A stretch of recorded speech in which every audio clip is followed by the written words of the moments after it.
लोग मैदे के लिए यूज़ कर सकते हैं। अगर आप लोगों को मैदे का किसी भी तरह अगर आप लोगों को प्रॉब्लम हो, जैसे कि अगर आप लोगों को बदहज़मी हो, सीने और मैदे का जलन, मैदे का अल्सर, मैदे में दर्द और मैदे में तेज़ाबियत बढ़ जाना, इस सब के लिए आप लोग इसको यूज़ कर सकते हैं। आप लोगों को एच पाइलोरी का प्रॉब्लम हो तो आप लोग इसके लिए भी यूज़ कर सकते हैं। डॉक्टर इसके लिए रिकमेंड करता है आप लोग दूल्हे रोज़ाना। अस्सलामु अलैकुम दोस्तों, क्या हाल है? उम्मीद है कि आप लोग सब खैरियत से होंगे। गाइस, आज हम रिव्यू करेंगे बेस्टोलेंस टेबलेट के बारे में कि बेस्टोलेंस टेबलेट आप लोग कौन सी बीमारी के लिए यूज़ कर सकते हैं, इसका बेनिफिट्स, साइड इफ़ेक्ट्स और कांट्रा इंडिकेशन और इसका सही तरीका इस्तेमाल क्या है, इसके बारे में आप लोगों के साथ पूरा इन्फॉर्मेशन शेयर करूंगा।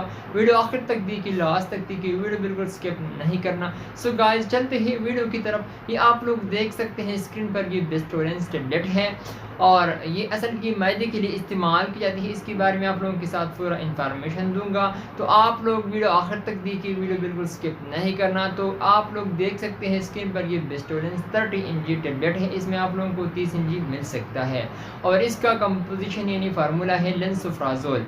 लेंसोप्राज़ोल में आप लोगों को मुख्तलिफ कंपनियों का मुख्तलिफ नामों के साथ मिल सकता है, लेकिन आज हम रिव्यू करने जा रहे हैं वो है बेस्टोलेंस टेबलेट। तो ये आप लोग कौन सी बीमारी के लिए इस्तेमाल कर सकते हैं, तो आइए जान लेते हैं। तो ये आप लोग बदहज़मी के लिए यूज़ कर सकते हैं। अगर आप लोगों को मैदे में किसी भी तरह अगर आप लोगों को प्रॉब्लम हो, जैसे कि अगर आप लोगों को बदहज़मी का प्रॉब्लम हो या फिर आप लोगों को हार्ट बर्न यानी सीने और मैदे का जलन हो, तो आप लोग इसके लिए यूज़ कर सकते हैं। स्टमक अल्सर यानी मैदे की अल्सर के लिए भी यूज़ की जाती है, बहुत ही ज़बरदस्त मेडिसिन है, आप लोग इसके लिए इस्तेमाल कर सकते हैं। स्टमक पेन यानी मैदे में दर्द होना, तो इसके लिए इस्तेमाल की जाती है, बहुत ही ज़बरदस्त और मुफीद मेडिसिन है इसके लिए। और मैदे में तेज़ाबियत बढ़ जाना, इसके लिए इस्तेमाल की जाती है। नहीं, अगर आप लोगों को एच पाइलोरी पॉजिटिव हो तो आप लोग इसके लिए इस्तेमाल कर सकते हैं, बहुत ही ज़बरदस्त मेडिसिन है। बहुत सारे लोग मैदे की वजह से परेशान होते हैं, तो आप लोगों को परेशानी की कोई ज़रूरत ही नहीं। आप लोग बेस्टोलेंस यानी लेंसोप्राज़ोल यूज़ करें, तो आप लोगों को बदहज़मी का प्रॉब्लम हो या सीने और मैदे का जलन हो या फिर आप लोगों को मैदे का अल्सर या फिर आप लोगों को मैदे में दर्द हो, तो आप लोग इन सब के लिए इस्तेमाल कर सकते हैं। या फिर आप लोगों को एच पाइलोरी का प्रॉब्लम हो तो आप लोग इसके लिए यूज़ कर सकते हैं, बहुत ही ज़बरदस्त और मुफीद मेडिसिन है।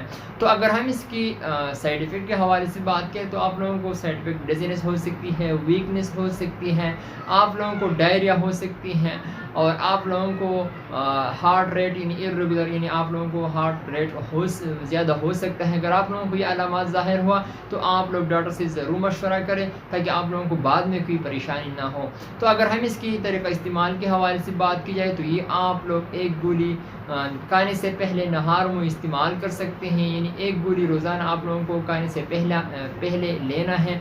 आप लोगों को, क्योंकि ये इस्तेमाल की जाती है मैदे के लिए, तो मैदे की टेबलेट हमेशा की तरह हम नहार मुँह इस्तेमाल करना चाहिए, क्योंकि ये मैदे के लिए इस्तेमाल की जाती है, तो आप लोगों को बिल्कुल 100% रिज़ल्ट मिल जाएगा। तो ये आप लोग एक गोली नहार मुँह इस्तेमाल कर सकते हैं। सो गाइज़, ये था मेरा आज का वीडियो। उम्मीद करता हूँ कि आप लोगों को पसंद आई होगी। वीडियो पसंद आई, इस वीडियो को लाइक भी करें, कमेंट्स भी करें। इंशाअल्लाह नेक्स्ट वीडियो फिर हाजिर होंगे। आप लोग जहाँ भी रहे खुश रहे। So thank you for watching.